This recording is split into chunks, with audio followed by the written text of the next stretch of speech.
Okay, I think I fixed things in my OBS setup. Regardless, this is a supplementary video for the V21 field that people seem to have a lot of problems with in the comments, with the weird setups, starting with how to create a gem that should be used as a primary damage source in this wave. Uh, so the guide suggests that you build 2 towers here in the middle. Problem is that if you do it instantly, you don't have enough mana to create a gem that will do the most of the damage for you. And you might do it incorrectly. For example, what I did wrong, at least in the first time I tried it with the guide, I would create a grade 3 gem and then create a grade 1 gem and merge those. As you can see, this is wrong because now your mana requirement is all over the place. For tier 4 gem you need 900 mana, when usually, I'll restart the game, you will need, I think, 720. Yeah, as you can see, if you have a pure grade 3 gem with no merging shenanigans, you will have proper 720 mana cost. So what you need to do actually is to do proper ratios, apparently. So you create a grade 1 gem that will combine into a 1-to-1 ratio grade 2 gem, and then create a grade 2 gem that's pure red, which will then properly combine into a 3-to-1 red cyan gem. And then you just build a single tower in the position that's mentioned. The guide also mentions that you should check speeds for the enemies. I didn't do that the first time, and I think this is the second time I'm actually doing it with the adapted strategy. So yeah, in order to properly create the gems that you need for the guide, there's a feature apparently that I found out during this game, and I hope that you will get to see hotkeys here. Oh, apparently not. Oh well. You press the D button on your keyboard, and it duplicates the gem you're currently hovering on.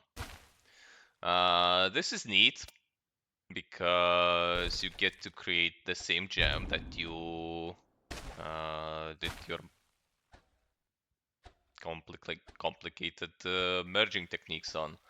And yeah, since the guys are too fast and I built the tower too early, I didn't get enough mana to duplicate the gem and upgrade and so on. So it's an instant restart.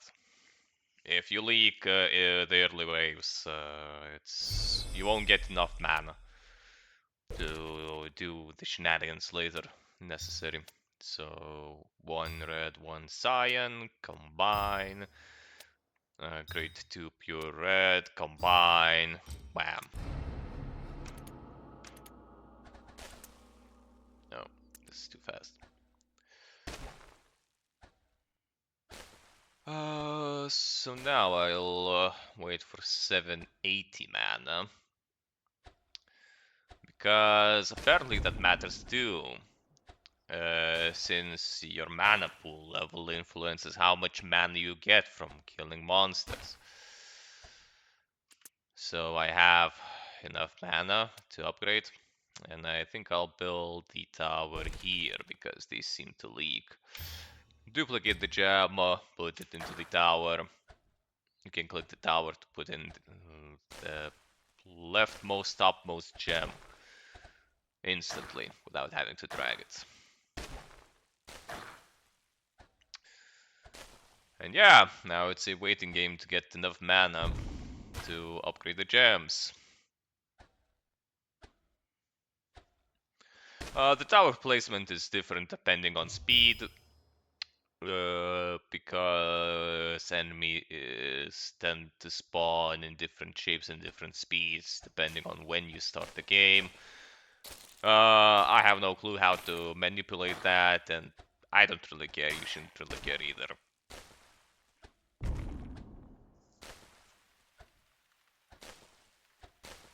And then the most interesting bits are the shard, which will spawn later in the game, and apparitions. So we'll probably speed this up and speed this segment up in the post-edit if I'll ever get to it. And yeah, just wait for mana to exceed the capacity, +1 needed for the upgrade.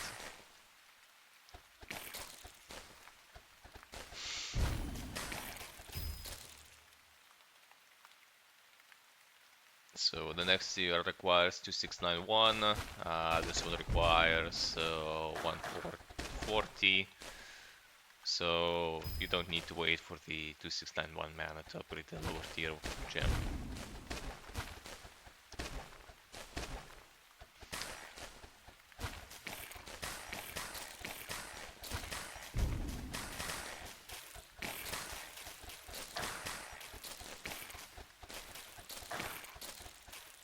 So yeah, now I need 2880. And I'll wait at additional tier before I'll upgrade the gems into tier 6.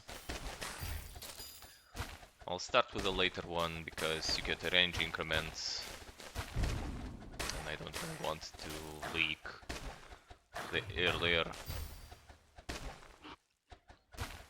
choke point into a later choke point, which will be weaker. But these are just minor optimizations that you do along the game that you play.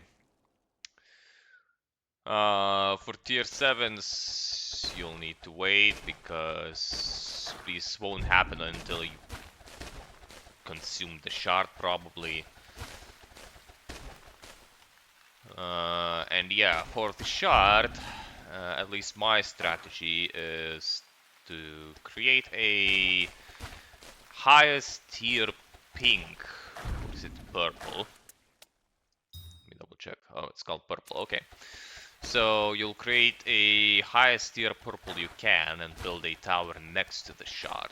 And focus attacking structures. That gems, that tower's... oh, I can upgrade actually. That tower's purpose won't be to deal damage to enemies. Structures. You can use right click to set the targeting preference. Yeah, that tower's purpose will not be to attack enemies. It will be to consume the shard. This shard is to use to basically upgrade your last remaining gem to tier 7. And later, once the shard is consumed, you can build a tower somewhere else to move the purple. Yeah, these waves will leak, probably not. And don't worry about that, I guess.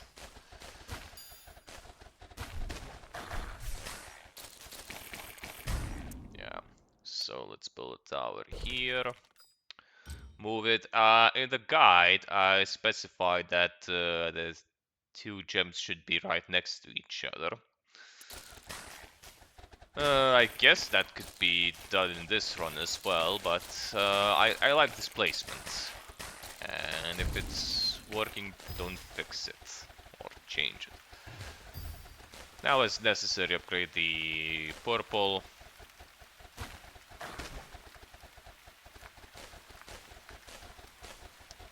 Because its purpose is mainly to chip down the Armor. I guess it could specify to attack the highest shielded enemies, but that won't really be much of a problem. Right, so the final wave, Guardians are spawning. You need to merge your two tier 7s into tier 8 and upgrade the purple gem once possible. I'll speed this up to gain more mana. You don't really need to care about mana in this wave because you will die if they reach the final your base. So it should tear down the. Yeah, I'll remove the targeting priority. Yeah. So once the armor is down, it will receive infinite amounts of damage, I guess. So yeah, that's that. This is the V21 field. I guess you can change superiority now to reduce the armor. Shield at highest armor. Yeah, this time it went a bit smoother. Yeah, so you'll see it's out of range soon. Yep. So yeah, just build a second tower, move both of the gems.